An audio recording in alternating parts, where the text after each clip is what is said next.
এই ভিডিওটা অনেক দিন আগের করা, তো ভিডিওটা এডিট করা হয়নি আর ছাড়াও হয়নি।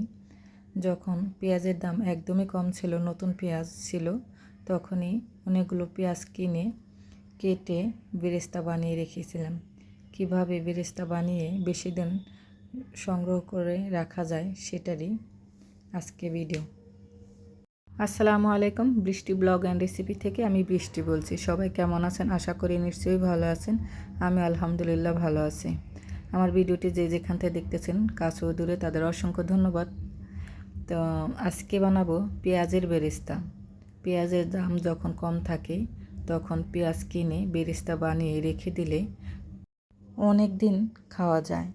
আর বেরেস্তা কিন্তু লাগেই, রোস্ট বলেন, পোলাও উপর দিয়ে দিলে খেতে কিন্তু দারুণ, খুব সুন্দর একটা স্মেল আসে।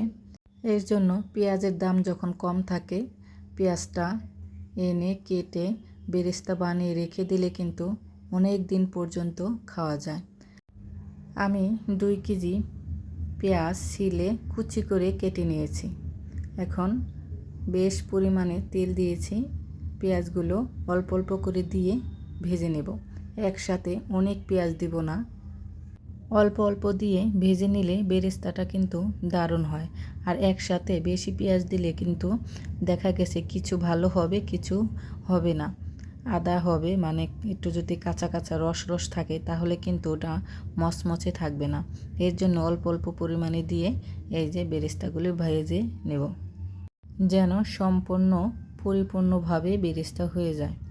চুলার আঁচটা মিডিয়াম টু লোতেই রাখতে হবে। একদম চুলার আঁচ বাড়িয়ে দিলে কিন্তু পুড়ে পুড়ে যাবে, বেরেস্তা সুন্দর হবে না। বেরেস্তা ভাজা হলে বড় একটা বুল বা পাত্রে ছড়িয়ে দিতে হবে। ছড়িয়ে দিলাম, ঠান্ডা হতে থাক। আবারও দিয়ে দিচ্ছি। এখানে কিন্তু 1/2 কেজির উপর তেল আছে। হয়ে গেছে, আবার অল্প অল্প করে দিয়ে ভেজে নিচ্ছি।